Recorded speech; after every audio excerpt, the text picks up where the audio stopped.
Bonjour à toutes et à tous mes amis. Le 18-07-2019, il est exactement midi 19.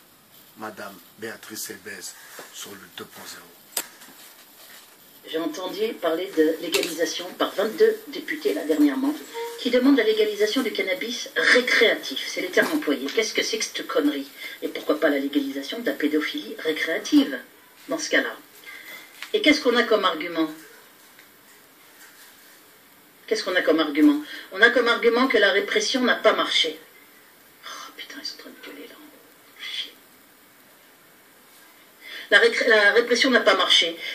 Au titre, soi-disant que la répression n'a pas marché. Alors si la répression n'a pas marché pour le cannabis, je vais vous expliquer quelque chose à ce sujet, eh bien on peut dire la même chose pour la pédophilie. La répression n'a pas marché. Jean-Michel, je ne sais plus comment il s'appelle, là, celui qu'on a entendu sans arrêt, non, pas Lambert, ouais, je crois que c'est Lambert. Oui, il faut arrêter d'être hypocrite, la répression n'a pas marché, ils vont légaliser. Et la répression n'a pas marché contre la pédophilie non plus. Légalisons la pédophilie dans ce cas-là. Puis appelons-la la pédophilie récréative, avec un terme aussi con que le cannabis récréatif. Alors que dans le même temps, on nous dit il y a dégâts sur les fonctions cérébrales avec le cannabis. Et on sait très bien que ça mène aux drogues dures. On a eu des résultats d'enquête. On sait que dans tous les pays où le cannabis a été légalisé, il y a une surconsommation. Et non pas une baisse de la consommation, il y a une hausse de la consommation. Donc, en plus, autre hypocrisie, on entend d'autres qui disent « Oh, il faut arrêter l'hypocrisie ». J'ai regardé un débat avec quelques cons, il n'y a pas d'autre mot, je ne vais pas dire leur nom, me demander s'ils ont tous leurs neurones quand ils font des débats sur, je ne sais plus, je crois que c'était sur LCI, sur la légalisation du cannabis. Il faut arrêter l'hypocrisie globale, il y a une répression mais elle ne marche pas, donc il faut légaliser. Voilà, l'hypocrisie c'est de dire qu'il y a répression. Pourquoi ? Et parce que je suis dans une cité classée zone sensible, j'en connais d'autres à Chanteloup, etc., des cités, j'ai l'expérience des cités classées zone sensible comme habitant. Et je n'ai pas habité à Chanteloup, mais je connaissais des gens à Chanteloup et tout. On voit les gens, on les voit ceux qui surveillent pour le trafic. On les voit comme le nez au milieu de la figure. C'est pas mon rôle de dénoncer. Donc, messieurs, mesdames, oui, en effet, la destruction de notre jeunesse. Oui, mes chers frères, mes chères sœurs, demain, ils vont vendre du cannabis à nos enfants. Oui, mes chers frères, mes chères sœurs, ceux qui vivent dans des conditions un peu difficiles, un peu compliquées, sont, ma foi, plus tentés par passer le cap. Oui, mes chers frères, mes chères sœurs, les enfants vivant dans des familles où la vie est un peu compliquée, les familles monoparentales, oui, en effet, ces enfants sont des futures proies, du système. Alors, mes amis, après la reproduction sociale, ce que nous avons démontré, que les écoles de la République étaient là pour reproduire exactement le même genre d'ouvriers, ceux qui vont travailler à l'usine, ceux qui vont travailler comme caissières, ceux qui vont travailler au McDo, qui vont travailler dans les magasins de sport, mes amis. Ensuite, ils vont fumer du cannabis, écouter de la musique et, ma foi, être maîtrisable. Vous comprenez? Donc oui, en effet, ce système est bien maîtrisé par les mêmes. Maintenant, on va parler de choses un peu plus sérieuses, si vous voulez. Qui contrôle à présent et depuis certaines années, qui contrôle l'import et l'export? Messieurs, mesdames, est-ce que vous ne vous posez pas des questions tout de même?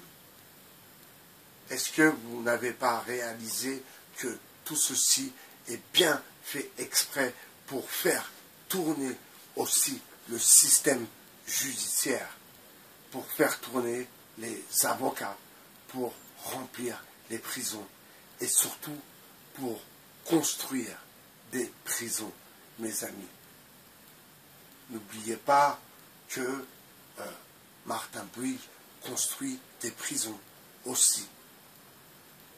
Que un autre avait investi donc dans la construction des plans 13 000, mes amis. Donc ils avaient construit 13 000 places de prison il y a cela quelques années en arrière. La destruction totale, c'est ce qu'ils veulent, mes amis. Ils veulent que tous nos jeunes soient des jeunes matrixés, qui écoutent de la musique, qui s'habillent comme des zinzins. Regardez, je vais revenir sur cet épisode et je vais vous demander d'aller voir, d'aller écouter la vidéo de Louis Farrakhan, le cher frère notre cher frère, Louis Farrakhan. Notre cher frère, Louis Farrakhan, disait à son époque déjà, regardez les jeunes filles, comment elles s'habillent. Elles mettent des pantalons serrés, où on voit leurs fesses comme ça, où on voit leurs fesses sont apparentes, avec des t-shirts serrés. Oui. Pourquoi? Pourquoi, mes amis? Louis Farrakhan avait bien déjà compris, si vous voulez.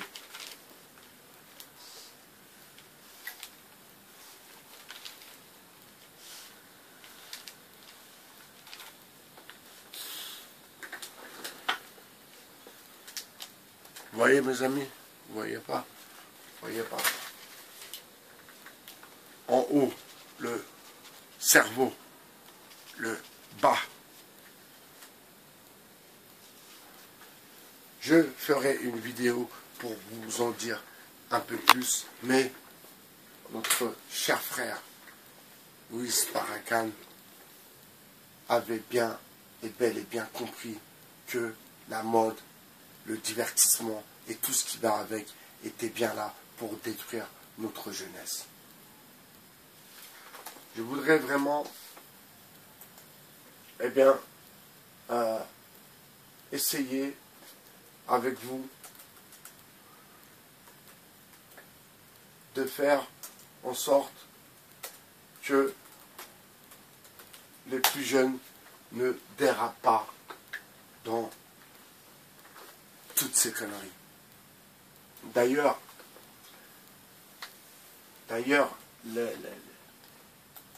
les parents sont bel et bien là pour s'occuper de leurs enfants, mais les parents sont bien et bien là aussi pour faire le ménage dans leurs associations et dans toutes leurs conneries. Louis Farrakhan nous a quittés, qu'il repose en paix.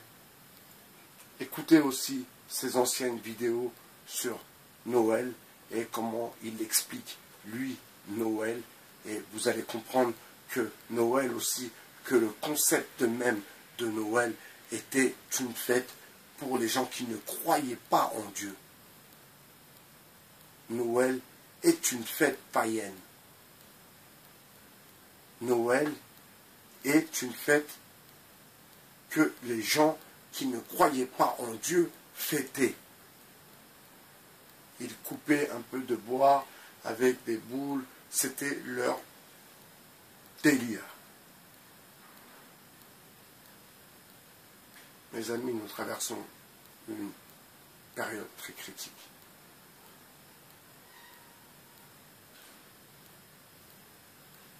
Mais restons optimistes et gardons la foi. C'était Bye Bye Cher sur le 2.0. Je vous souhaite une bonne journée. Au revoir. Ah, je vais revenir sur Monsieur Don Romano. Excuse-moi, Don Romano. C'était pour toi, en fait, que j'avais fait cette vidéo. Romano, excuse-moi. Romano, c'était pour toi que j'avais fait cette vidéo, mais j'avais écouté la vidéo de Madame Elbez, donc je vais rebondir et faire ton droit de réponse concernant les Algériens et les supporters. Alors c'est même pas les Algériens, parce que, vous savez, et là aussi, je vais faire pas un droit de réponse, parce que ce n'est pas quelqu'un avec qui j'échange spécialement, mais j'ai écouté sa vidéo du monsieur qui s'est fait appeler JC2R, où son discours sur l'Algérie et sur les Maghrébins, oui, il dit, quand tu n'es pas dans ton pays, tu n'as pas à sortir ton pays, tu n'as pas à sortir le drapeau d'un autre pays. Mais tu as oublié de dire que c'était un match de foot. Toi aussi, mon ami, tu es chrétien à chaque fois, tu revendiques ta chrétienté, tu dis, oui, nous, les gens du livre, oui, patati. Mais apparemment, tu n'as pas l'air de trop aimer les musulmans.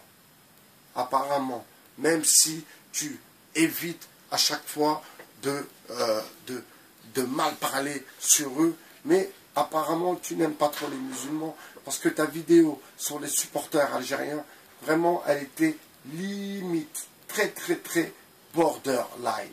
Alors, Romano, je vais t'expliquer une chose, Romano. Tu me dis que, y a-t-il pas une explication sociétale à chaque fois que l'Algérie joue, oui, il y a des heures, ça se dérape. Bah, je vais te dire que quand n'importe quel pays joue des matchs importants, ça dérape. Déjà, premièrement, ça dérape. Il y a toujours un bordel, et toujours, tout le temps. Quand c'est l'Algérie, bah, déjà avant même que le match ait lieu, on pense déjà à comment... je l'ai vu ça avec le match là. Avec le match, le deuxième ou troisième match de l'Algérie, ou le deuxième match. Oui, qu'est-ce qui va se passer? Déjà les gens étaient dans l'après-match. Alors que le match, on ne sait même pas qui a gagné, qui a fini. Donc, Romano, déjà je vais te dire que moi le foot, ça me dépasse. Parce que j'en ai rien à secouer. Et pour moi, les Gugus qui sont prêts à mettre leur vie en danger, à doubler les voitures, à faire des trucs complètement déglingués pour une histoire de foot, mais tu sais quoi, c'est plus fort que moi. Je ne peux pas comprendre ce genre de truc. Donc déjà, moi, qu'est-ce que j'en pense? Sincèrement, bah, que des gens, et peu importe que ça soit Algérie, n'importe qui, que des gens, que des gus s'amusent à regarder un match pendant 90 minutes, et puis à être bloqué devant la télé, et puis à applaudir, et puis à... Rien que ça, je trouve ça affligeant. Alors, si tu me demandes, qu'est-ce que tu penses des Algériens qui ont cassé, qui ont foutu le bordel après la victoire ou la défaite, peu importe, je m'en fous du foot. Mais c'est des trucs que je ne me pose même pas la question, je condamne. Bien sûr que je condamne. Et tu me parles de l'histoire sociétale. Alors oui, il y a eu la guerre entre la France et l'Algérie. Ça n'a rien à voir. Ça n'a rien à voir. Rien à voir. Ça, je peux te l'assurer, ça n'a rien à voir. Ça n'a rien à voir avec, oui, les Algériens qui vont sur les Champs-Élysées à chaque fois que l'Algérie joue et qu'elle gagne, ils y vont pas en pensant, oui, les Français nous ont fait la guerre, alors on va aller sur les Champs-Élysées pour klaxonner, pour... Non, ça n'a rien à voir. Par contre, que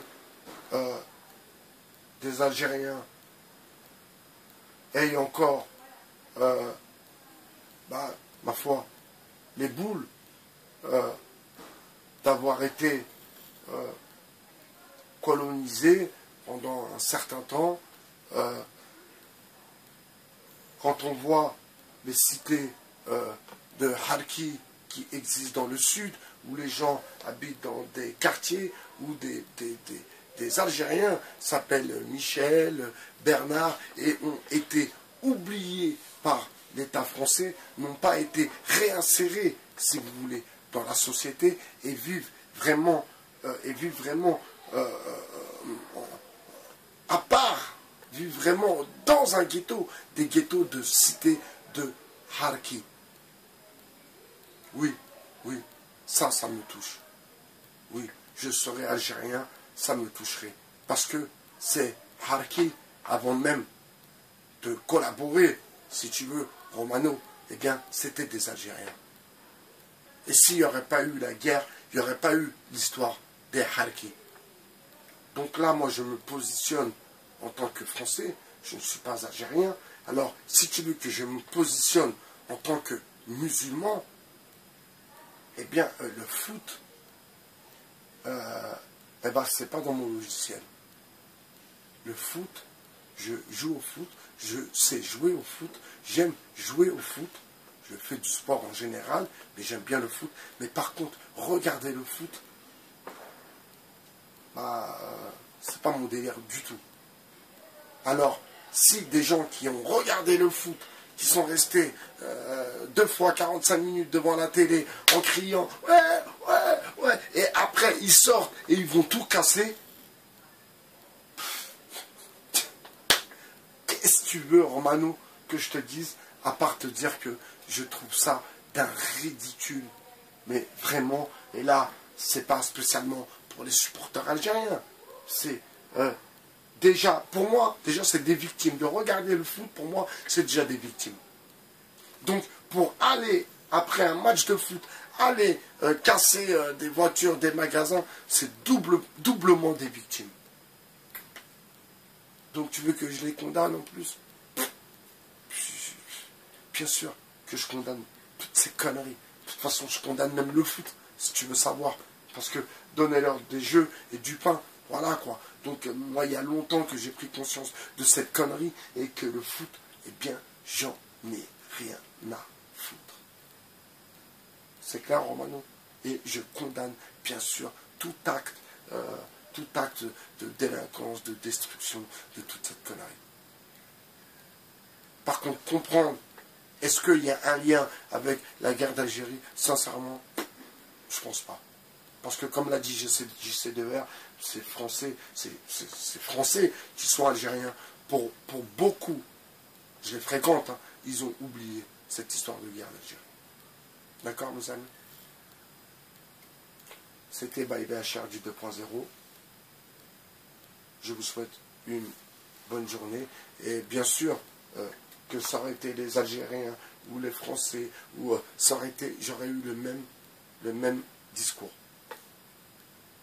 Le foot, ça me dépasse. Ça me dépasse. C'est pas mon délire. C'est pas mon délire. Donc pour moi, c'est doublement des victimes. Le fait de rester, je me répète, Romano, pour que tu comprennes bien comment je vois les choses, de rester 2 fois 45 minutes devant une télé, ouais, et après de sortir et aller casser, aller...